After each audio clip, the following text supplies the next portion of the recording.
Thank you. I ask you to switch on my presentation. I don't know if it goes so. May I ask you?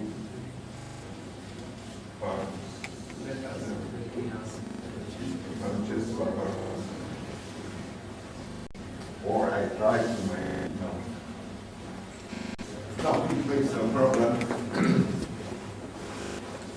So, ladies and gentlemen, dear colleagues, dear friends, as you know, I am for the experiment, because in a museum it is serious if there are only dead objects.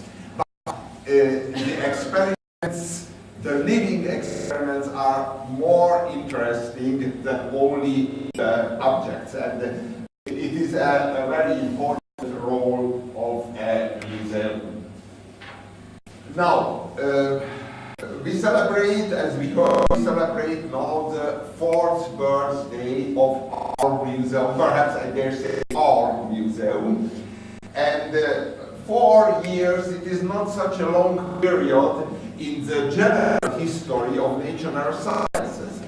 But it is not a short period in the history of electrical engineering.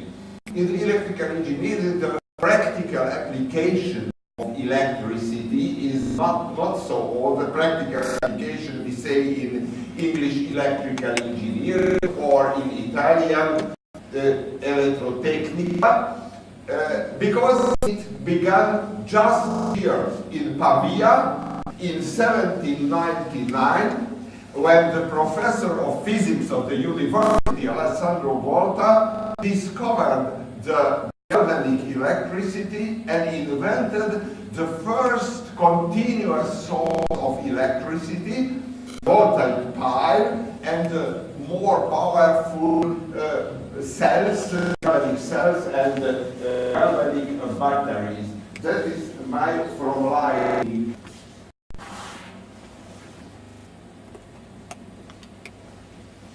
Oh, no, that's okay. And just the voltaic pile, Alessandro Volta demonstrated his famous voltaic pile to Napoleon, or here is the more powerful galvanic battery. The voltage of the battery was very low. Because in the electrostatics, the voltage is 1000 volts, and the voltage of the galvanic cell is 1 or 2 volts only. But it could give a few amperes current, a million times higher than that of the electrostatic machines, and it enabled very important discoveries. The discovery of electrolysis, generating heat or even light by electricity, and first of all, the electromagnetism. Nevertheless, the electricity, or a special form of electricity, a brilliant phenomenon, the lightning, was known even in the prehistoric times. That is a cylindrical seal of Babylon about 2,200 years before Christ, and you see there the hand of the god of the weather, of a bundle of flames. That were the lightnings. And then in China, the god of the thunderbolt was illustrated by drums, and the drumstick in the hand, surrounded by tongues of flames. And in the Hellenic art school, the lightning was demonstrated as a fire in the hands of the gods, and even before Prometheus stole the fire from the gods, Zeus itself lit the first fire in the earth. And the scientist says that lightning played an important role in the development of mankind because it acquainted the caveman with the fire. Now it is a fine drinking vessel from 480 before Christ. From the Greek science tried to give a theory of the lightning, and Aristotle said that it is a special art of fires. The clouds consist of earth vapor that contract in the cold surroundings and make a self-ignition. Now from the Greek physics remained 2000 years, nothing else now but the name of this special chapter of physics, electricity and electrical engineering, Tecnica, and so on. The new age of the electricity began in the 17th century. Here it is the famous burgomaster of Magdeburg, Otto von Guericke, and he constructed the very first friction electric friction machine. It was nothing else but a rotating sulfur globe rubbed by the hands of the experimenter. And at the beginning of the 18th century, Francis Hosby made very interesting experiments because perhaps inspired by Newton, made measurements in vacuum, whether the forces in the open air and in vacuum are similar or not. And he saw in a total darkness a light in the evacuated bulb. That was the first electric fire. And it is interesting because up to the 17th century, there was no connection between fire and electricity, no connection between electricity and light. That was the first case that electricity could cause a very, very poor light. Nevertheless, in the darkness, it was a light.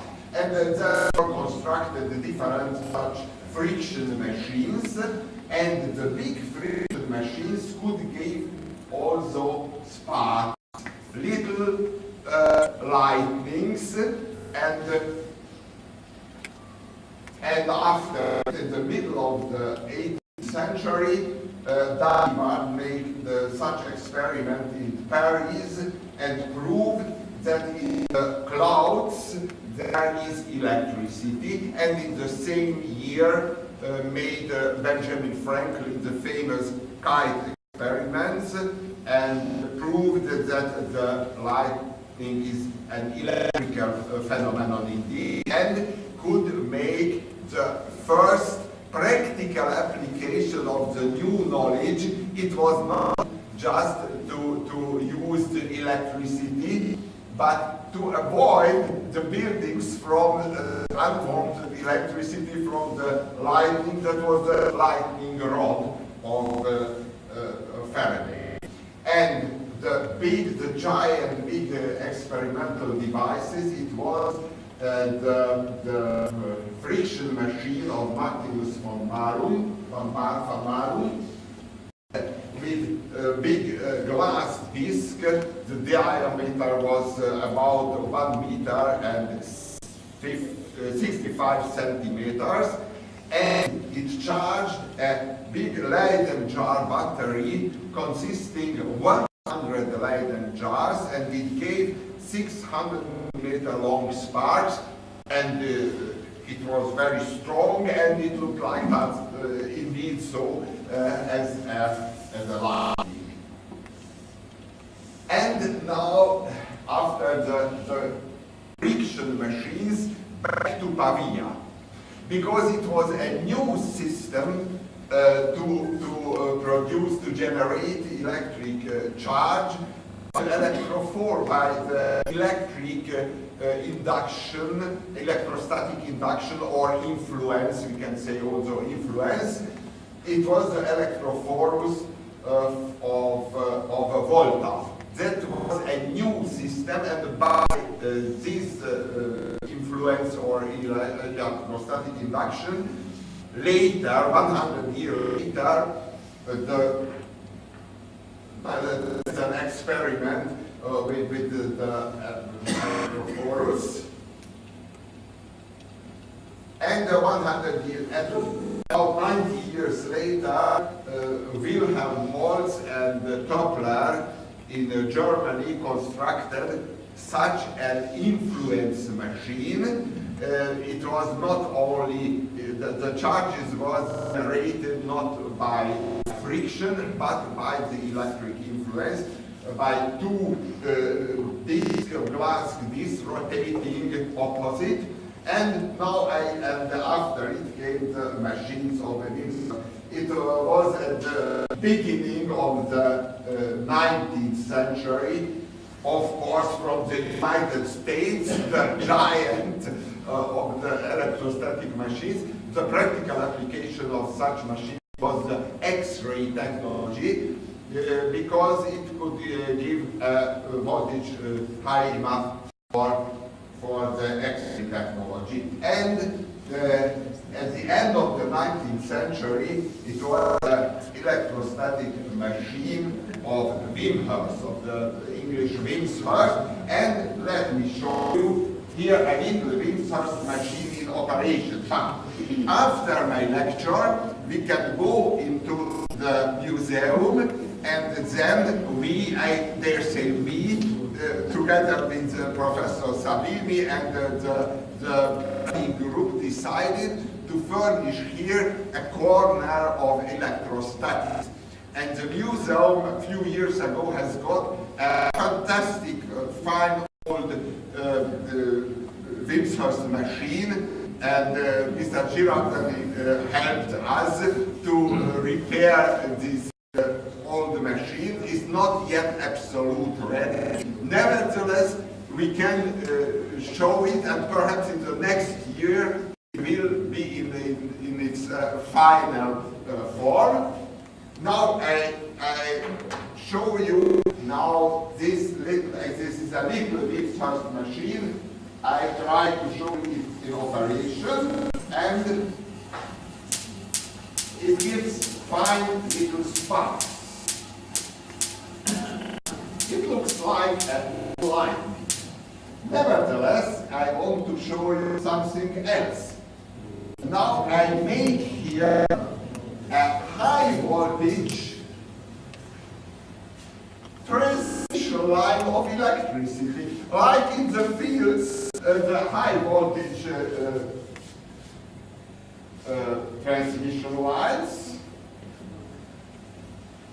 This is one wire on the transmission line. Here is the other. Here the voltage is high enough, because if here is the spark gap about 5 centimeters, 1 centimeter, it means about 20 kilowatts. So it means that the voltage is 100 kilowatts, like the high voltage transmission lines. And now I show you something else.